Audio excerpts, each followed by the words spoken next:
Hello YouTube. I've been wanting to make a video about comparing travel trailer and truck combo versus motorhome. It's the oldest debate out there on all the forums and blogs and YouTube, and I see people always arguing, and they'll say like 2 or 3 things good about one type or the other type.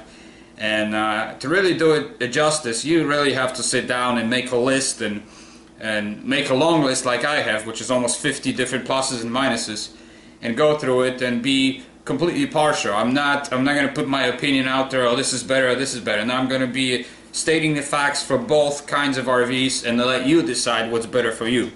So I'm going to first begin with travel trailer and what's good about that. I'm going to have 25 things, and then I'll move to motorhome. So don't think because I start everything good about travel trailer that's what I'm pushing, because later I'm going to have awesome stuff about motorhomes. So stay tuned. This might be long, might be an hour long. I don't know how long it's going to take, because I really want to get into the details about safety and other things that nobody really talks about. So let's start with travel trailer side. What's good with number 1?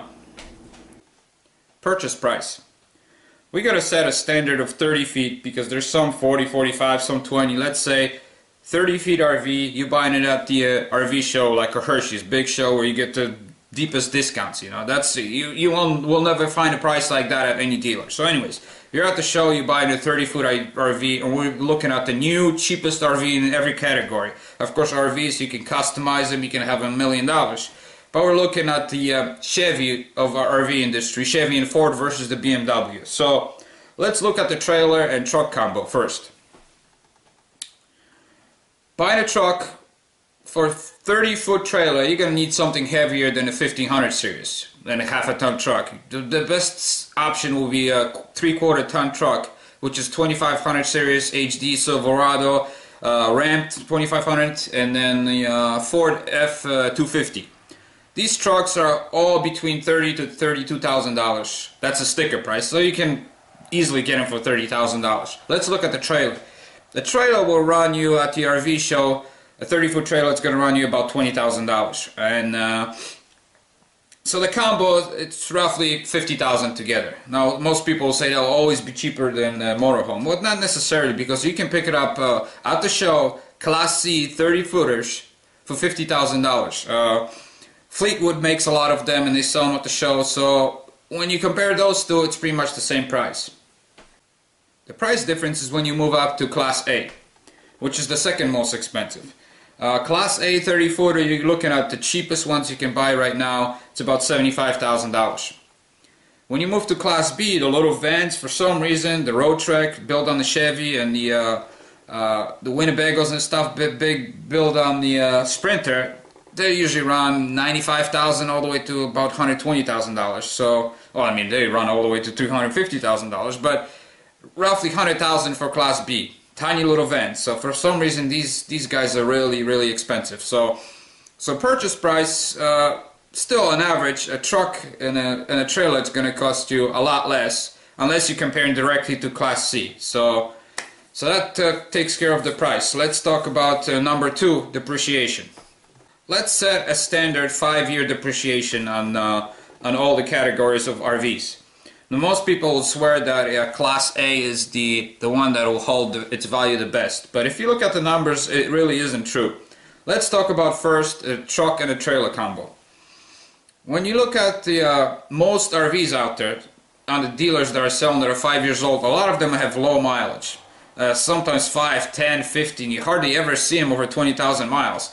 Because people, especially the Class A's and B's and C's, people just drive them so little. You know, they go on a couple vacations if they're not full-timing, and you see these things, and they have this idea in their head that, oh, I only have 5,000 miles on this thing, it's still worth a lot. But that's not the case with motorhomes. It seems like the longer they sit, they still depreciate just as fast if they're driven or if they're not driven. So when you look at a pickup truck, and you have a pickup truck that has only 10,000 miles comparing to the same kind of mileage you would find on a motorhome, that pickup truck is going to be worth a lot of money. Pickup trucks are always in demand. There's, you know, a lot of, unless their gas prices are over $4 a gallon, then the pickup trucks and big SUVs start taking a dive. But they're always usually in demand, and you can expect to get about 65 to 70% of its original value when you sell it 5 years later with only 10,000 miles. A travel trailer And if you look at the go to RV Trader or Craigslist and you type in, right now it's 2015, so if you type in 2010 5-year-old travel trailer, you'll find that those for $20,000 they still sell for about $12,000 to $14,000. And the reason for that is most people feel comfortable buying travel trailer because there's no engine, no transmission, no suspension, drivetrain. There's nothing like that involved in it. It's just a box and a couple wheels with a couple bearings. So there's very little things to go wrong. And people feel more comfortable buying something used when it comes to the travel trailer category versus the motorhome. And this is the reason why they hold their value. You will find a travel trailer 10 years old. Right now you'll search 2005 travel trailers. You'll see most of them around $10,000, which is 50% depreciation after 10 years. In the case of motorhome, obviously Class C is going to take the biggest hit. For some reason they do not hold their value, and you can expect after 5 years only lose about 50% of value, even 60% of the value. The next one will be Class B. They hold their value a little bit better, but you still look at about 55% loss. And then eventually Class A, you look at about 40% loss, maybe 45% loss. So let's say you paid $100,000. If you look at right now for 2010, 2009 motorhomes Class A, you'll see them in a range about $50,000, $55,000. That's selling, dealer selling it. Now you can imagine if you're trading in, for dealer to sell it for $55,000, he might give you $45,000. So you're actually taking 55% depreciation hit. So I think just looking at the pure numbers, I think the travel trailer and truck combo is definitely going to hold its value the most, especially with the truck itself with such a low mileage. So, okay, let's move to number 3. Let's talk about safety on the road. I don't know if you ever looked at the statistics when it comes to motorhome and accidents, but things are really, really ugly. I don't have to kind of tell you how the motorhomes are built. They're built very light. The walls, the roof, everything you see is just basically super light. You can technically kick through the walls. And in a case of an accident, most people imagine accident that you're just going to hit a solid wall, but that's usually not the case. You usually go off the road, you start rolling, you hit a tree or something, and the only solid part on the RV is the frame you sit on. Everything else around you is just, it's cardboard and some little plastic and foam. So once your RV starts rolling, it becomes a serious death trap. Even let's say you hit a tree, you hit a wall or something, you hit a semi head on or something like that. All that stuff you have in behind, all the cabinets, everything that it's attached with the little screws, the big refrigerator, all that's come flying towards you. So you can just imagine the kind of damage that can do to your body. So RVs and accidents people usually don't survive them. When you move to a truck side with a trailer, if you look at the new trucks out there, the amount of airbags they have, the safety feature, you're sitting in a steel cage, you have a full bed behind you that it's all sitting on a solid frame.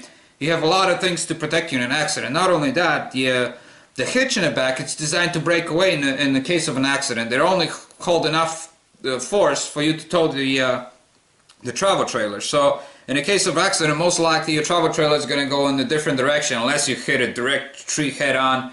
And even then, you still have about 15 feet of metal to protect you from the travel trailer coming and injuring you. So in a truck, you're much, much safer. Not only that, if you have an extended cab, your passenger, they're all in the seat belts, in the proper seats, and they're not sitting on the plywood dinette. So there's no question about that. When it comes to accidents, your survival chances are tenfold in a truck versus being in a motorhome. So let's go to number 4. Let's say your RV breaks down. Now, if you have a truck and a trailer combo, you can take that truck to any shop. You can take that truck to a Meineke, a Midas, a little mom and pop shop down the street. You can jump on Craigslist, find some mobile mechanic who's going to show up to your place and gonna fix the truck right on the spot, and you're gonna pay a minimum cost for repairs. When you talk about RV breaking down, you're looking at some serious costs. Now it depends. Class B, obviously, it's kind of the same as a truck. It's a small van. Most shops will work on it. They could fit it inside their shops. But once you move to Class C and A's and a 30-foot plus size, you no longer can use these little shops that are affordable. Now you're looking at the bus and truck shops. These are the heavy-duty diesel shops that fix semis and buses and stuff. These are the only shops that can actually accommodate your RV, putting it in there and work on it. So the price difference, usually a truck, a good repair bus RV shop usually charges about $160 to $200 an hour labor. Where if you go to minus and minor key, they might charge you $90 per labor. And then, you know, not only that, things are simplified to work on, especially on the truck, so you're going to pay a lot less for repairs. So truck is definitely a win when it comes to any kind of repairs. Okay, let's move to number 5. Now that we cover repairs, let's look at just general maintenance. For example, you want to do oil change. You have a pickup truck with a trailer, you take that pickup truck to Jiffy Lube and you pay $30, $35 for synthetic oil change. You take the RV, especially if you have a diesel pusher, you're looking at $400 just for oil change because it takes 15 quarts of oil. Or even if it's just a normal gas motorhome, again, you know Jiffy Lube's going to change your oil. They're not going to go out in the parking lot and try to change it for you. So again, you have to go to customized shop. There's only a few of them in every city, and then you're going to pay premiums. And then that's just oil change. We're talking about just flushing transmission or doing tire rotation. You can't do any of this stuff in a small shop. So again, you're going to be paying a premium. Let's go number 6. When you have a pickup truck and a trailer, I don't know if you know, but pickup trucks are some of the easiest vehicles to work on. It's the reason you see them on the road. They're 20, 30 years old with 500,000 miles on it. It's because most people work on pickup trucks themselves. The parts are really cheap. If you open like a hood of the pickup truck, everything is wide open. You can replace the starter, alternator, water pump within half an hour. Just the nature how they're built, everything is easily accessible. When you move to a motorhome side, it becomes completely opposite. Now when you look at our Class B and C, it's still built on a van, so you might be able to still do some work, but working on events is difficult. I have a Chevy Astro here, and any kind of engine work, you open a hood, you see only the front of the engine, and you go on the inside, you take the little doghouse, and you see just the rear of the engine, and the middle is just in the middle where you can't get to it, so it's difficult to work on. When you look at the Class A, especially a diesel, you really have no chance to work it on it yourself. You cannot even jack this thing up to change the wheel or tire because it's 20,000 pounds.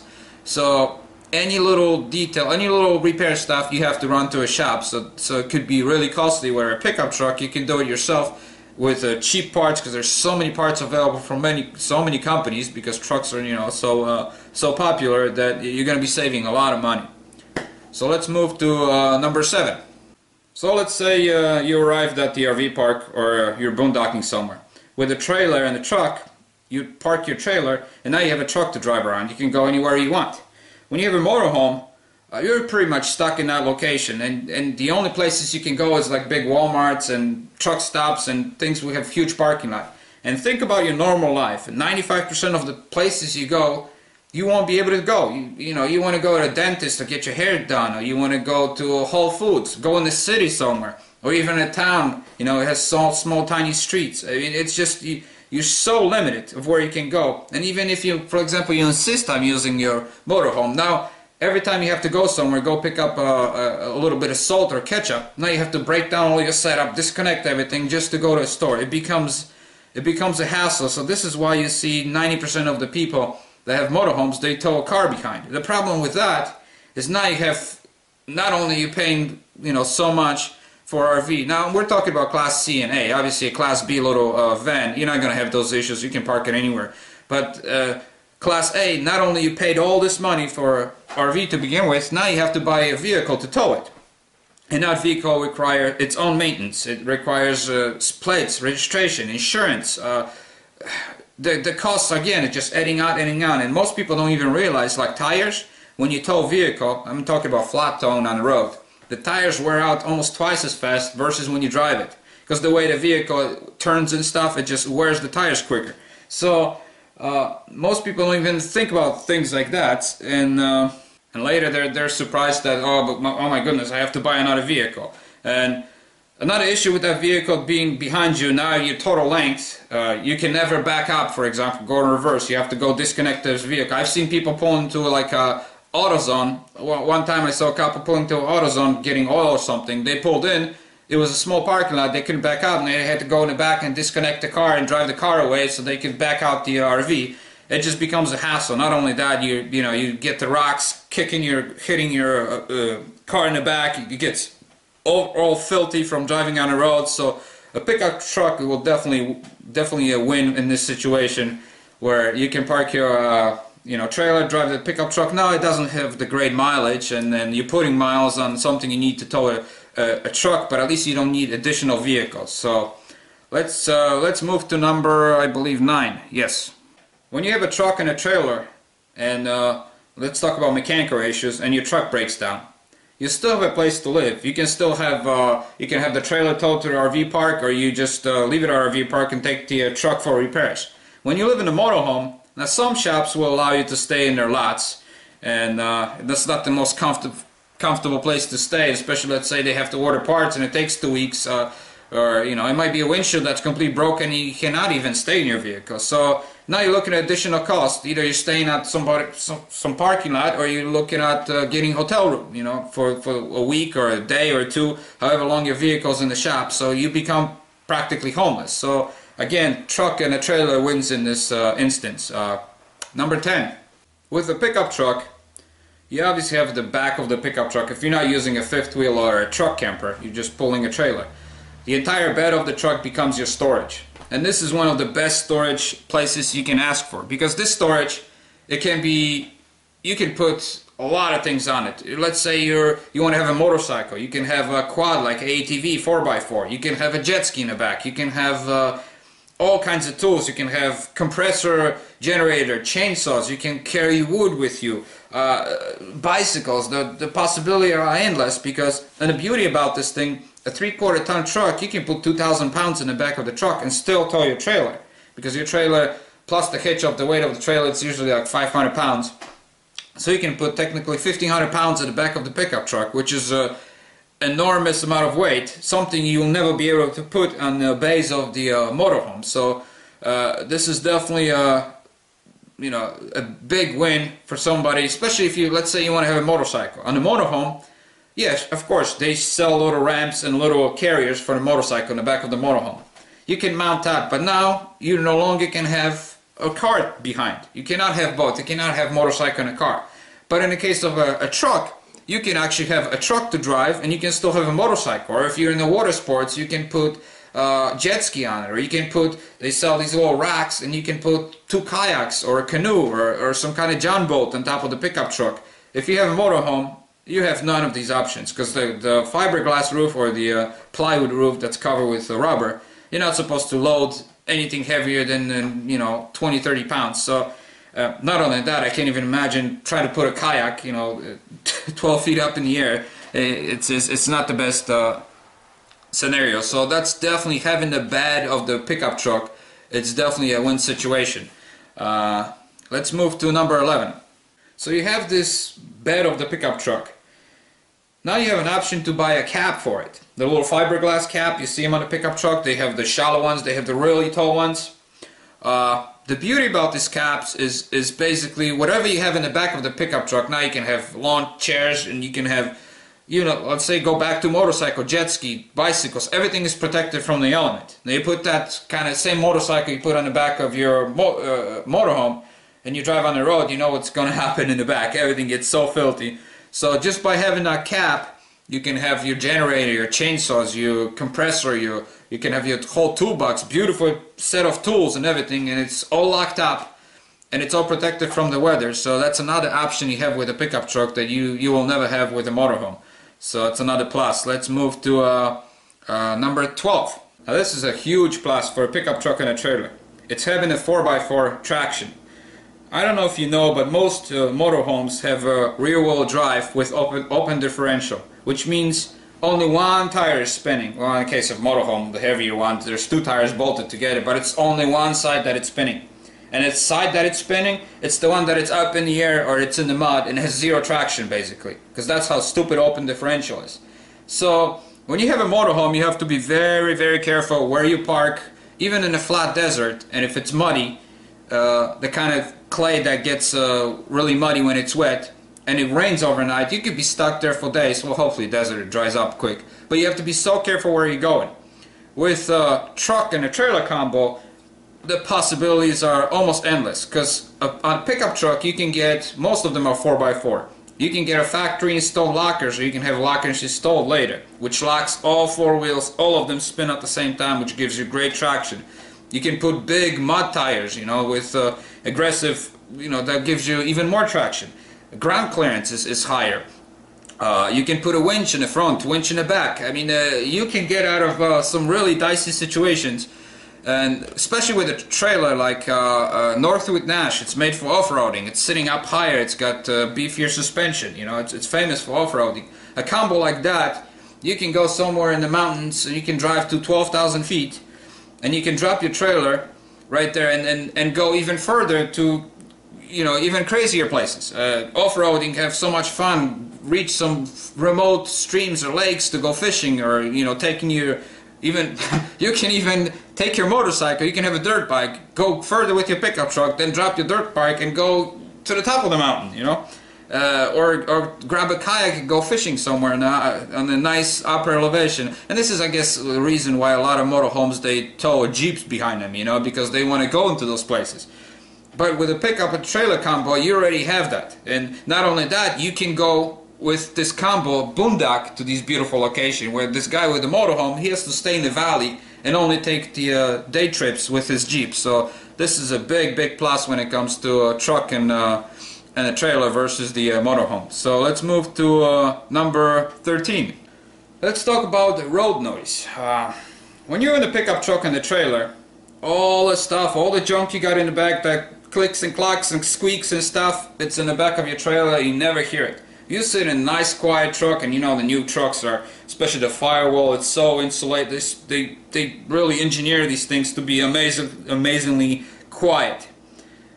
When you look at it in a motorhome, where all this stuff is behind you, I've never seen a quiet motorhome. Everything squeaks, everything shakes, all this stuff. People put napkins between dishes, they put, you know, they take a silicone and they put a little bit of silicone on the bottom so they don't make noise. But even with all these things and all these tricks and that are on YouTube all over the place and forums and stuff, it's still, a motorhome, it's still so much more louder versus a pickup truck, which, you know, it's just another plus, where you can sit in a quiet environment, especially on the long road trips. That little squeaky things, that especially on the Class C above your head, you know, the bed that's in there, it can drive you crazy. So let's move to number 14. So let's talk about fuel economy. I don't know if you know or not, but the new pickup trucks that are coming out, like 2015, they get amazing fuel mileage. The transmissions on them, they're 6, 7, 8 speed. The Ford's got the EcoBoost engines, just alone, the pickup trucks alone, and this is a 2500 or 250 F250 series, they get close to 20 miles per gallon. And towing a trailer, you're close to 14 miles per gallon. So the new technology, especially when a truck and a trailer combo, it gives you amazing fuel efficiency. Where on a motorhome, especially a class, now of course Class B, again, this is going to be, Class B will probably most likely beat everything because it's a small van, but we're talking about normal motorhome, Class C and A, you're lucky if you get 8 miles per gallon, so it's, again, it's a big plus. Of course, if you got a travel truck with the fifth wheel, you're going to suffer. A fifth wheel is a lot heavier. It's not only that, it's a lot taller. You got all this wind resistance, so you're lucky if you get 8 miles per gallon with a fifth wheel.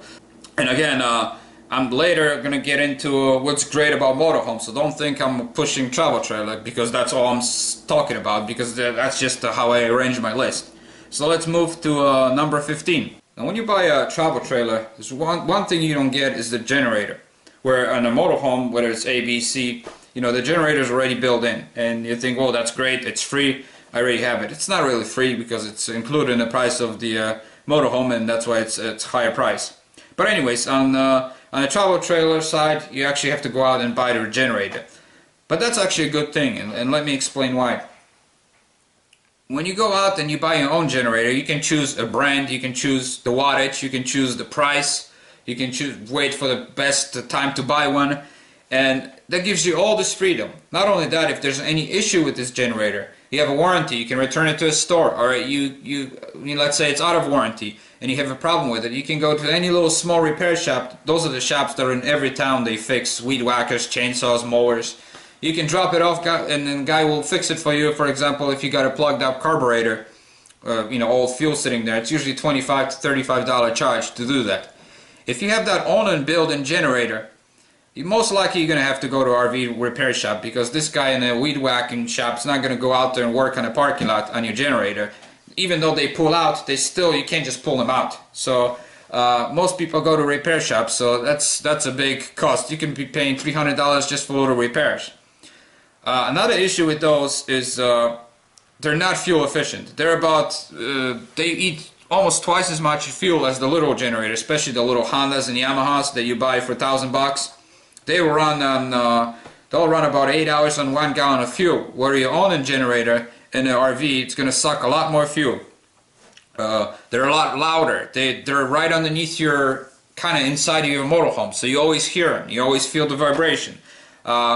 When it's time to replace them, I don't know if you know or not, but generator usually lasts about 2,000 hours, and then it's time to replace it. 2,000 hours is not a lot, especially if you do a lot of boondocking and you don't have a solar panels. You can go through generator every 3 years. Now the most average generator is the Onan 4000. There's 2800, 4000, 5500, and I think 7000. The 4000 watt it'll run you about $3,000 plus the labor of replacement. Where if you picked up your own generator at Home Depot for $300, that's a huge saving. And like I said, all the other things about being quiet, especially being in your back of your pickup truck, it's not underneath your living space. You never hear it because they're so silent, especially the little ones, and you don't feel any vibration. So it's definitely a big plus when it comes to travel trailer and a truck and having the ability to pick up your own generator. Let's move to number 16. When you're buying a pickup truck and a trailer, you have a lot of options. Not only you have options with a pickup truck, you have options with a trailer, but the beauty about it, if you have existing pickup truck, or you have an SUV or a big van that can pull your trailer, now your cost drops. You're looking at $100,000 for Class A versus only $20,000 on the trailer. Not only that, let's talk about replacement. Let's say you like brand new RV every 3 years or every 5 years. In the case of a trailer and a pickup truck, you might want to keep that pickup truck. Well, a lot of people keep them for 15 years and they'll go through 3 trailers, and all you're buying is the trailer. On the motorhome side, if you want a new RV, you're buying the whole package. And of course, I talked about the number 1, or number 2, the depreciation and all that. You're taking a big hit every 3 to 5 years. Where on the pickup truck side, you get to choose. You can do opposite. Let's say you can pick you can keep the trailer and get a new truck if you have mechanical issues. So you can mix and match. Where on the motorhome, you're forced to buy the whole package. So that's definitely a big plus when it comes to a pickup truck and a trailer package. Let's move to number 17. So let's say you're driving in extreme conditions. It's a desert and it's 100 degrees. I don't know if you've ever seen most motorhomes, but they have 2 little fans in the top to blow air on you. Do you know why they have them? The issue is with the motorhome is the engine in front has a normal style air conditioner. It's no more powerful than an air conditioner in a van or in a pickup truck. But this air conditioner now is trying to cool this entire space behind you, which is impossible. If you think about motorhomes, some of them have 2 big air conditioners on top just to cool this whole space. But while you drive it, you only have 2 little tiny vents. And that applies same thing for the heat. When you drive somewhere in Alaska and it's 20-30 degrees cold, you see these people with hats and gloves driving motorhomes because they're either cold or they're super hot. Because you're dealing with a huge space that the efficiency of this engine air conditioning or heating system, it just cannot keep up and cannot keep you comfortable. Where on a pickup truck side, obviously your trailer's in the back, so you're not concerned with the temperatures in the trailer. And you're sitting in a small space, and you can have, on a 100-degree heat, you can have freezing temperature inside. Or on the coldest nights, you can have 90 degrees inside a pickup truck because it's just like a normal vehicle. And the heating system and the cooling system it's fitted for that kind of space, not 300 square feet. So it's a huge plus when it comes to comfort driving. People always talk about comfort on a motorhome, how it's more comfortable, But when it comes to heat and coldness, it's definitely a big issue. Try to cool or heat that big space. Let's move to number 18. Okay, we were just talking about driving in extreme conditions. Let's talk about camping in extreme conditions. When you have a motorhome, and the motorhome is called 4-season RV, it's technically a joke. The only difference between your normal RV and a 4-season RV, they put little heating pads in your tanks, and they call it heated tanks, to keep it from freezing. That's pretty much all it is for 4-season. When you move to a trailer side, there's actually dedicated trailers and fifth wheelers for 4-season camping. And the difference in those, it's actually the insulation sticker on the bottom, on the sidewalls. The ceilings are almost 6 inches insulation. Not only that, they have the way the heating system, the ductwork works. Obviously the tanks are heated. You don't have a huge windshield to deal with. Just think about a motorhome. 4 walls, one out of those walls is just all glass, and it's single pane glass. So you're fighting, there's basically no insulation properties. They're just not designed for true 4-season camping, where if you move to a trailer side, you really have a lot of companies that specialize this thing, and this is why you see a lot of oil workers and stuff in North Dakota where they have to spend winters. They always in a fifth wheel or a campers. You know, they never use motorhomes because they're just not efficient at being in extreme conditions. So let's move to number 20. If you look at some of the trailers still out there, travel trailers, they still have aluminum siding on them. And a lot of people don't like that. It reminds them of the old trailers, and they think that's a bad thing. Let me explain why that is actually the best thing. The newer motorhomes that they all sell, and sales guys swear by them, that the lamination is gone. They always will tell you that, oh yeah, the new technique, we use vacuum and we bond the foam right to the vinyl and this and that. It's the biggest BS in the industry. There's so many RVs you see that are only 3-4 years old, and you look at the side and it's all bubbles. They're still delaminating. The issue with those is extreme expensive repairs. I mean, when you look at a wall like a Class A, the entire length of the Class A 30-footer, it's 30-foot wall. It's a solid wall. To replace that wall, a dealer has to order it from factory. They have a serial number of your RV. They know exactly where the location of all the cutouts for windows and everything else. So they make a new wall, they cut it out, they have to ship it. By the time you're done, you're looking at a $15,000 to $20,000 repair.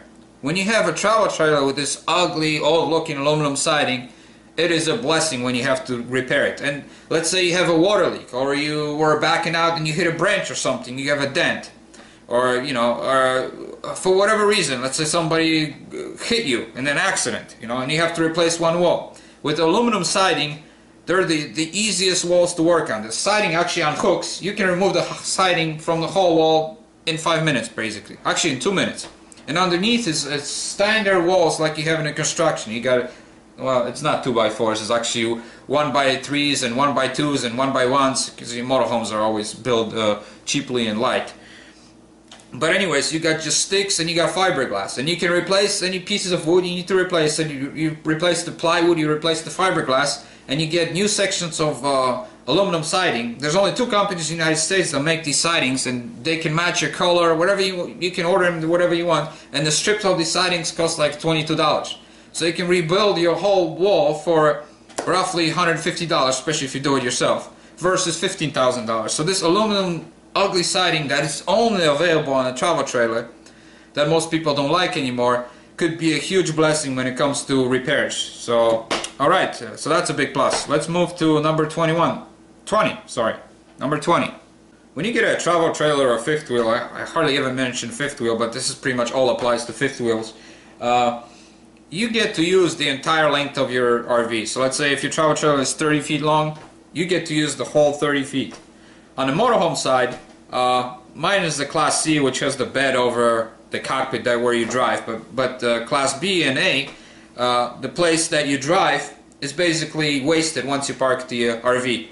And you see people try to use it as storage. They'll start piling things up and covering it with blankets and stuff, and not only that, they have the windshield to deal with. It's a privacy issue, so they try to cover that, and it becomes you're losing 4 or 5, sometimes maybe 6 feet of space. And let's face it, you know, when you got only 30 feet to work with, you don't want to lose that 6 feet You know, and yeah, some of these RVs have the seats when you turn around and you can still use it as a lounge seat. I hardly ever seen anybody sitting in those. You know, you drive through RV parks, usually most people hang around in other chairs or couches, and that's just the whole cockpit space becomes useless. So that's another plus for a travel trailer. Let's move to number 21. Let's say you run some kind of business.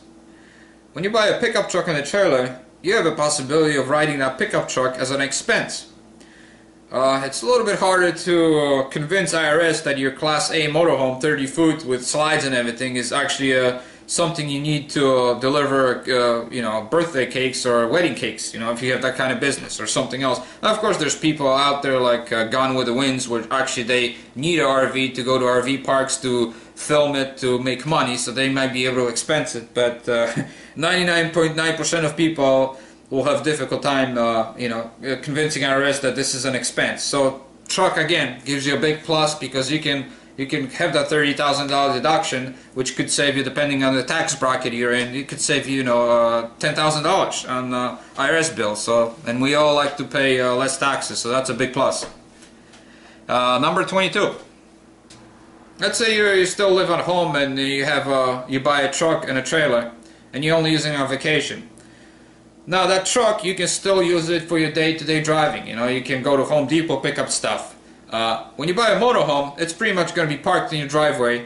It's not going to be driven, again, so that's the issue with rusting it away, and seals cracking and stuff. Not only that, it's a useless thing that sits in your driveway and does nothing. So it's another plus for a pickup truck that you can use it for your day-to-day activity. Not only that, you can park it in your garage, for example, and keep it out of at least the part mechanical, where the travel trailer can be outside, but the pickup truck can be in a garage, where a motorhome, unless you have a huge barn, which very few people do, you pretty much always going to have this engine, transmission, and tires and everything else exposed to the elements, unlike where the pickup truck you can store in the garage. So that's a big plus again. Okay, we're finally moving to the good stuff on a motorhome. So we're completely switching sides now. Like I said, I don't want you to think I'm all about travel trailers or something, because I'm not partial to anything. So we're going to cover now some of the best things about motorhomes. Number 1, and this is a big one. This is the one that actually convinces most people to buy a motorhome. And that's having the, your bathroom, your kitchen, your couch, access to all your items right there on the road. Your wife could be driving and you can get up and use a bathroom, you can make a sandwich. Now technically it's illegal, you're supposed to be seated and buckled in, but let's face it, everybody does it. Even let's say you want to be legal, you stop, your bathroom's right there, your kitchen's right there, you know, you have a back problem, you can go lay down. You know, on the truck side, unfortunately, you have to stop and go walk out and go back on your trailer to use a bathroom, or you might as well then use a public bathroom. So that's the big one. That's the one that most people, actually elderly people, just love that idea to have the access to everything right there and on the road. It's just that's the one that's the hardest one to beat. You know, when it comes to travel trailer truck combo versus the motorhome. And for obvious reasons. So let's go to number 2, and this is a safety issue. Let's say you're boondocking somewhere in the woods and some crazy guy shows up, or you got a Yeti or a bear try to break into your RV. When you're sitting in the motorhome, you basically put a key in, you get up, jump in the seat, you put a key in the ignition, you start and you drive away, given that you don't have all your stuff on the outside, you know, like lawn chairs. But when it comes to your safety, who cares about your umbrella or something? You just leave it behind, you know, and basically you drive away. When you're in the trailer in a pickup truck, well, you have to actually step outside to drive away.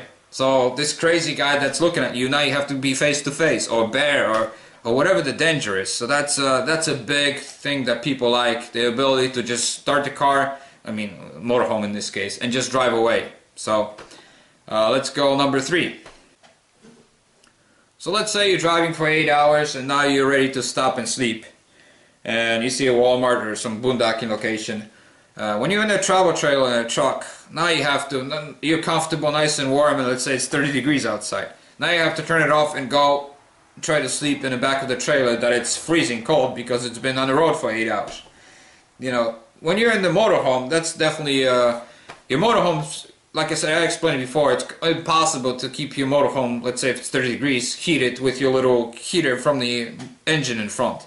but it's definitely going to be much more comfortable. You might be 50 degrees versus 30 on a travel trailer. So the same thing for cooling, you know, when it's in a desert, you know. When you turn that engine off, some of that heat or some of that coolness from the engine, even though it's tiny amount for this big space, it's definitely going to make a difference. So when you go to sleep, you're going to be a lot more comfortable, you know. Or if you have to turn a heater on, you're not heating the trailer from 30 degrees all the way to 60 or 70. You're heating the motorhome from 50 or 60 already. So that's a big plus for the motorhome. Okay, let's move to number 4. Okay, this is for the pet owners, and that's a big one again. When you have a cat or a dog or monkeys, or some people even have parrots, birds, you know. When you have a motorhome, they're right there with you. They're being very comfortable. They're laying on the couch or being in their own cage and stuff. They can move around. Cats can use litter box. I mean, it's obviously the comfort zone of the animal. Not only that, it's you having your animal right next to you, being able to pet and see the animal just move around freely. You know, it's definitely a big plus for pet owners. When you're in the truck, especially if you got, for example, a couple, husband and wife, and then you have 2 dogs, that forces you to get extended cab truck because you need that room for them. Not only that, an animal most likely is going to be really cramped in there. For like example, a cat, it's going to be stuck in a little cage. You have to stop every once in a while, let them out, try to use the litter box. You know, it's definitely a big minus for a truck and trailer combo versus a motorhome where this animal can just roam around and again, when you stop, you don't have to move this animal from your truck to your trailer. It's right there. You know, it's a big plus. So let's move to number 5. When you have a motorhome and it's 30-foot motorhome, that's what you have. It's 30 feet. When you move to a pickup truck and a trailer and you have a 30-foot trailer, not only that trailer is actually longer because you have that A-frame in front of it that holds the propane tanks and batteries and hitches on your truck. That adds another 4 or 5 feet to your trailer. So your trailer now it's 34. On top of that, you obviously have the pickup truck, which is 18 to 22 feet long. So your combined length could be as high as 55 feet. So that's a huge minus for a pickup truck and trailer combo. Now, of course, the trailer is it pivots and, you know, hinges and pivots in the middle, so it's not as bad. It's not like you're driving 55 feet of huge bus or something, but it's definitely gonna hurt you when it comes to parking in small grocery stores, and some parking lots you might be still able to squeeze 30 foot. Now, of course, a Class B wouldn't be an issue at all, but when you're looking at 55 feet, it's definitely gonna be a problem. So that's a big minus for truck. But unfortunately, most people who have motorhomes, they tow a car behind them, so now you're back to 50 feet, so it's pretty much a wash if that's the case. So let's move to number 6. Let's talk about theft. When you have a trailer and a truck, and let's say you found this perfect isolated boondocking location, so you go there, you park your trailer, and now you want to take your pickup truck and go fishing or something far away. The ability of somebody stealing that trailer is pretty good. Of course, they sell all kinds of devices, locking wheels, chains and stuff that you can try to prevent people from stealing. But if somebody's good, they can just basically cut all this up, and if they have a pickup truck, hitch it up and just take your whole house with you. Because that's basically, if you're full-timing, that's your house. So they take everything with you. They don't even have to bother to try to break in and take time going searching through your RV. They'll just take the whole RV. Trailer in this case. The motorhome, it's a little more difficult, especially if you're a mechanically inclined person, you know, electrical stuff. You can really set it up, put some kind of switch that disables ignition, or even open the hood. On a Class A wouldn't be a hood, but C or B would be a hood, and you take the plug wires and you take it with, you know, and nobody's gonna carry plug wires with them to take your motorhome. So it's a lot harder to steal, and I'm sure they can still break in and take your stuff. But especially if you have animals or something like that, I can't even imagine somebody stealing my trailer with my dogs inside. You know, that would be just the worst case scenario. So Class motorhome is definitely going to be much harder to steal, and it's a big plus versus the travel trailer. Let's move to number 7. Storage. If you have a travel trailer, you're going to have tiny amount of storage. And and I'm talking about the bay storage, the stuff outside. You know, the cabinets inside, it's pretty much the same, actually a little more, because like I said, you can use the full 30 feet of your trailer. You know, you don't lose that cockpit space. But when we're talking about bays, the stuff on the below, you know, that you can access from the outside, a motorhome definitely wins, hands down. The amount of storage, of course, if we're looking at a fifth wheel, they're pretty much the same as motorhome because they have insane amount of storage. But for normal travel trailer, you might have some little door here underneath the dinette and a little bit of a door underneath your bed and stuff. But some are pass through, so you can put some longer items. But it's nowhere near close. And the reason for that, if you look at a motorhome, the way it's built, it's very low to the ground. The wheels are kind of tucked in, and the base, storage base, drop all the way to the ground, which is a problem for off-roading. You have to be very careful not to bottom it out.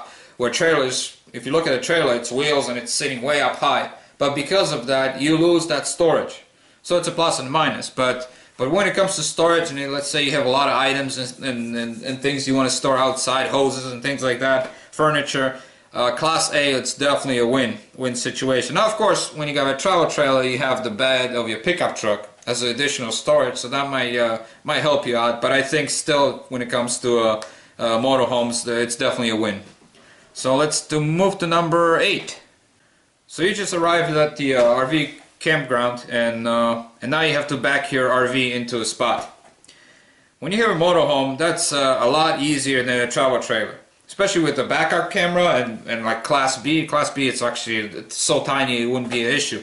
But Class C, A, even if it's 30 feet long, you know, you're driving just one vehicle, and it's so much easier to back in a spot. When you got a travel trailer, this thing pivots, and some people have, a lot of people have issues with it. It's you're dealing with 50 feet, the pivots in the center, and then actually does opposite what you think it's gonna do. So if you have an issue driving big rigs to begin with, having a trailer and a truck, it could be an absolute nightmare to back into a spot.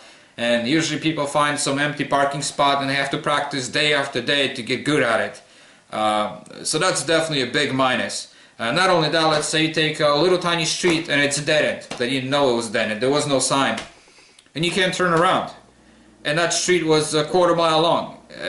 You can imagine how bad that can be in a travel trailer and a truck. Try to back it out, you have to be so careful, just constantly making a little adjustment to keep that trailer straight. Most of the time you're gonna just having it go sideways so many times, so you gotta pull forward and then go back again. Where a motorhome, you just put it in reverse, and if you got a camera, you just hey, quarter mile, no problem, you know. So that's a big win for a motorhome. All right, let's move to number 9. So again, you just arrived at the RV park, and now you have to park somewhere on the pad, and you see that the concrete pad is not nice and flat and level. If you're in the motorhome, you know, you basically just park it, you push a button. Most motorhomes these days have auto leveling system, where they have electric jacks, and if you push the button, then this thing levels itself. Unless it's extreme angles, you might have to go outside and put some blocks underneath. When you're in the truck and the trailer combo, you know what you have to do. You actually have to go out there and start cranking, you know, manual jacks to get things level. Look at the bubble, you know, go. And you're dancing around. Oh, sometimes it can take you 10 minutes. Go lower it down. Go higher here. Oh, now this corner, this corner. It's just, you know how it goes, guys. So that's definitely a big plus for a motorhome. Move to next one, number 10. So again, you just arrived at the campground, and now you're done leveling. You know, you did all this manual work, or you just pushed the button. In the case of motorhome, you just go out, open the fridge, make a drink, and sit down and relax. On the travel trailer, you're not even close to being down. Now you have to go outside. You have to unhook your truck, you know, which means you have to raise it up, drive the truck away, put it down, disconnect all the cables. If you have weight distribution bars and chains and everything else, you have to unhook. So it's definitely a lot more work than just simply pulling it up, pushing the button for a leveling system, and turning the ignition off. So that's, again, it's a big plus for a motorhome. Let's move to number 11. Let's talk about image. I'm talking about image, what people think about you based on your rig. If you're driving a nice motorhome, you know, Class B, C, A, especially Class A, you know, with beautiful paint job, a diesel pusher, people look at you differently. You know, people think, wow, this guy's probably very educated. You know, he had a good job or he worked really hard. You know, some people might view you as you know, having your shit together. You know, and they might actually be a little bit jealous of what you have. You know, so that's a image in a Class A, especially nice Class A. It's definitely different than in a travel trailer and a truck. You know, where people can look at you and think, well, there's this trailer trash, he's probably going hunting somewhere, you know, he's got his pickup truck and a trailer. So that's something to consider. You know, if there's people that will drive BMW just to look, you know, have the image of being a big shot, and there's people like me who I drive junkers, you know, 30-year-old Buicks and stuff, and I just don't care about this image thing. But you know, it's up to you. If that's your thing, you know, keeping up with the Joneses, you want to park a nice RV in your driveway to impress the neighbors too. You know, it's definitely bottom line. People will view a Class A, beautiful Class A, as a success story versus a trailer and a pickup truck. So that's another plus for a motorhome. Okay, let's move to number 12. So you drive for hours and hours and you finally arrive at this beautiful place, a national park somewhere. And when you're in a pickup truck, you're in the pickup truck. You have the same view as everybody else. You know, and the same thing with a Class B or C. You're sitting inside of a van. But if you have a Class A with the full panoramic windshield, obviously the difference is huge. You know, you get to see a lot more. You get to see on the sides, up and down.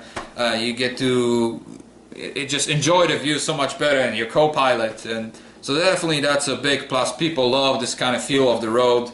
Even just driving on a highway, you know, they sit so up high and the windshield's so close to you, not so great in an accident, but it's so close to you, you can see almost your tires, you know, below it. You see straight down, and so that's definitely appealing, especially to older generation, and so that's hard to beat being in a pickup truck. But then again, like I said, Class B and C, you're kind of in the same thing because you're sitting in a van and you have just a normal windshield. But that normal windshield, let's say you get hit by a rock, it's going to be $200–300 on your pickup truck or your Class C or B. It could be up to $3,000–4,000 on your Class A RV, and it's going to take 2 weeks special order, and you have to go to RV repair shop to have it replaced. So it's got pluses and minuses, but it's still a big plus. It's just very impressive view. It's great to have, especially in the beautiful national parks that we have in this country. So that's a big plus. All right, let's move to number 13. Now, I spoke about generator, but this is where we talk about comfort now when it comes to Class A. Of course, I said all of these things about generator. When you buy your own, a small one, you can replace it and this and that. But here's the deal. Here's the bad part. When you have the generator in the back of a pickup truck, you have to deal with a lot of things. First of all, let's say you just arrived at the boondocking spot and you have to charge your batteries, and it's raining outside. Now you have to go outside. You have to add fuel to that thing. You have to start yanking on it. If you're older, you might hurt your shoulder. You try to start it up, it won't start. You put a choke on it, you're messing with it.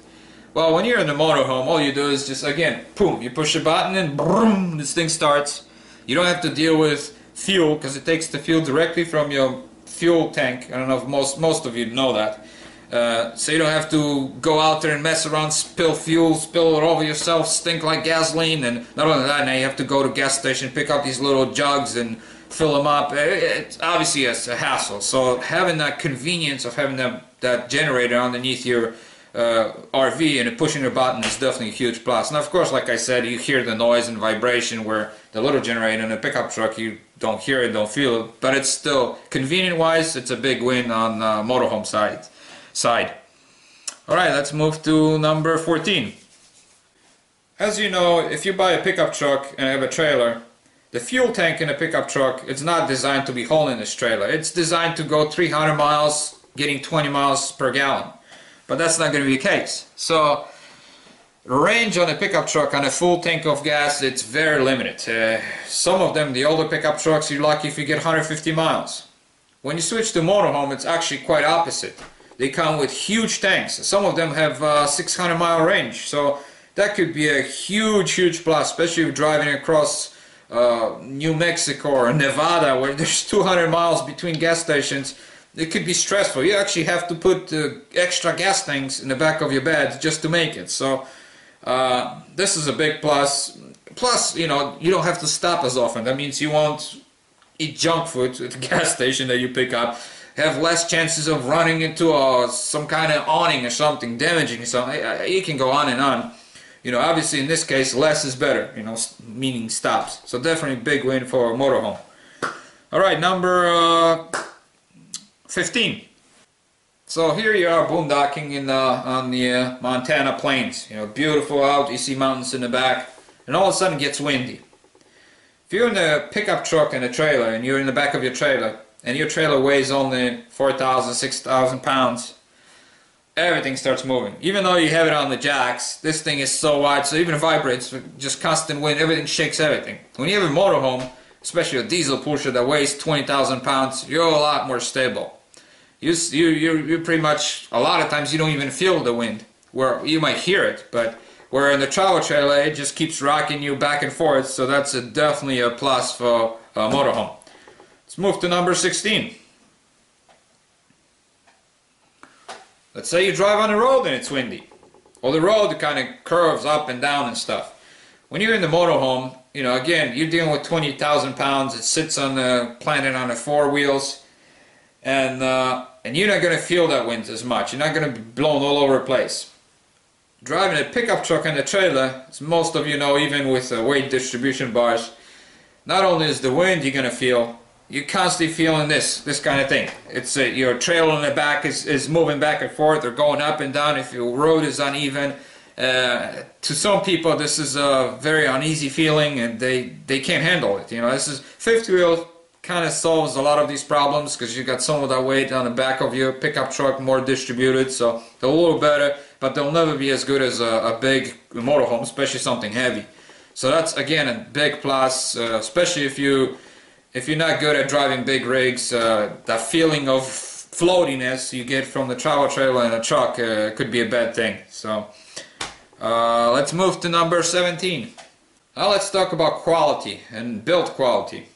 That's a big difference between a trailer and a motorhome.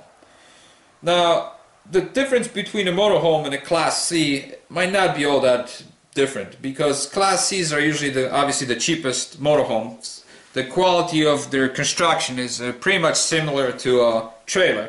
They have same kind of walls on the side. Sometimes they even have aluminum siding on the older models. The roof is the same type of roof. It's usually 1/4 or 3/8 plywood that it's you know, bent over trusses like that are shaped like that. Then you have a rubber membrane going over it. You know, it's definitely it takes a lot of more maintenance, a lot easier to damage. With even the smallest branch, you drive out underneath some tree and you rip your membrane. The next thing you know, you got a water leak, and the plywood and some of the cheap RVs and trailers are just so thin, and when they soak with water, they swell, and next thing you know, 2 weeks later, you have to replace a whole roof or a whole wall. So that's definitely an issue when it comes to a travel trailer versus like a Class A RV. Or Class B actually is the best deal, especially if it's built on a vent that it's not like vent cut and it's added on, because some Class Bs look almost like C except they don't have the bed over the cockpit area. But you know, most Class Bs that are built on a vent, it's all metal, so they're the most durable. But Class A also, a lot of them come with a fiberglass cap, front, back, fiberglass roof. You know, the walls are obviously the weakest spot, the side walls, but you know, I'm not talking about just the construction on the outside and being more durable and requiring less maintenance. It also stuff on the inside. Obviously, when you're buying a $150,000 diesel pusher, your cabinet's going to be nicer. The fixture in your bathroom is going to be nicer. So, but of course, you're paying for it.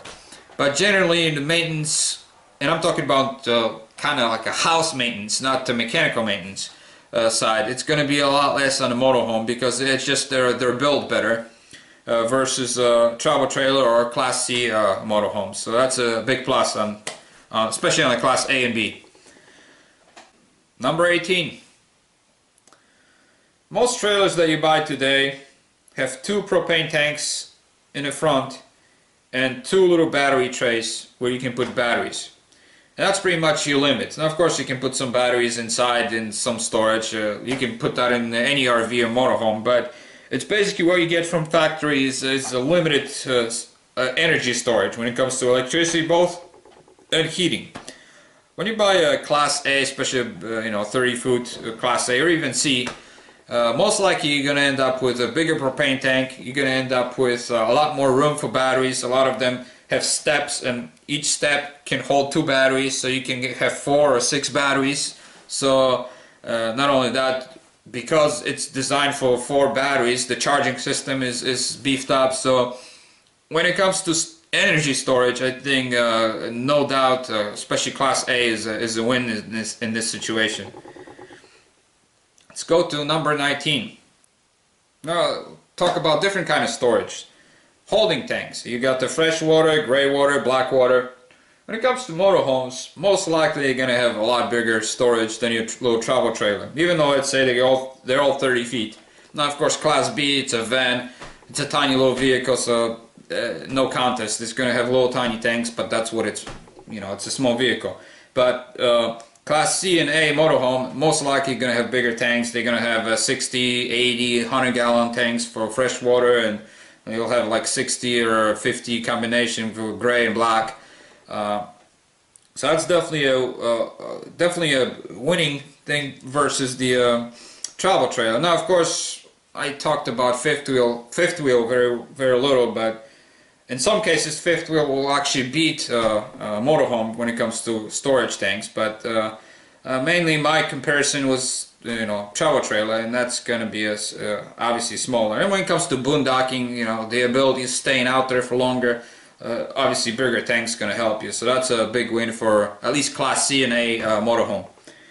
Alright, let's move to number 20. That's the last item. When you have a travel trailer and a truck, you're still somewhat dealing with 2 vehicles. You still have extra set of tires to deal with. Even though there's really not much mechanically, you only have bearings that you have to repack and re-grease them basically. You got axles, you got some suspension and stuff. But the tires are still extra tires. They're basically still 2 vehicles. Registration fees, you still have to get separate plates for your travel trailer and your truck. Insurance, you might have to get separate policies. Where a motorhome, as long as you don't tow a car, which most people do anyways, you have only 1 vehicle to worry about, only 1 registration, only 1 insurance, and only 1 set of tires. Now, of course, these tires are going to cost you a lot more than travel trailer tires, but in the case of a truck and a travel trailer, now you have even more tires. You look at 8 tires versus 6. So they'll probably even out. Well, in a motorhome, they actually might be more expensive because motorhome tires are quite a bit more than travel trailer tires. But still, I'm just talking in general, just registration and insurance and stuff. You're dealing with 2 vehicles versus 1, so I think motorhome it's a win in this situation. So that's about it. That completes the whole list. I hope I covered everything. I've been for weeks and weeks doing this research, make sure I touched on any kind of subject I could think of. Generally, it's the bottom line is the travel trailer and the truck. It's all about saving money. It's all about doing your own repairs. It's mainly more maybe for people that are outdoorsy. They want to get out there in the mountains. They don't mind doing some of the work themselves. They don't mind losing some of the conveniences in the trade-off of having kayaks and motorcycles and bicycles and jet skis and where it seems like the motorhomes are more favored towards the older generation. They've done their hard work. They worked in the 60s and 70s and 80s. They're done roughing it. They want to push the button and get a level. They want to have the convenience of having a bathroom right there. And basically that's the case. You see most RV parks, you see older generations, they prefer having, not all of them, you see a lot of them in travel trailers and fifth wheels too, but many of them prefer to have a motorhome because it's the comfort level, Where I think for younger people, a truck and a trailer, it's going to be a better fit, especially finances. Obviously, you got older people have better finances. They might have 401k. They don't mind spending $150,000 on a new RV rig. Where a young couple still working, maybe on the road or working on from the internet, paying only 50,000 or 40,000 for the bottom truck and the bottom trailer, it's definitely appealing. So that's just at the end my opinion, I think, and that's what I kind of see on the outside. But you let me know what you think. If I've forgotten anything, please comment below, and as always, subscribe. I always enjoy getting new subscribers, and I'm gonna try to get more into RVing and covering our process of going full-time RVing and selling everything. The house you see behind me, that's gonna be eventually sold. We're working on it, we're fixing it, we're selling everything on Craigslist. This time we're going full-time, and we're going for good. And we're still somewhat young. I'm 40 years old, my wife is 38, so there's I wish there was more younger people out there, but maybe, you know, maybe future with a truck and a trailer combo, you know, with being so affordable, maybe more people will be out there in our age enjoying this beautiful country. So thank you for watching, and again, please comment if I missed anything, let me know. Thanks.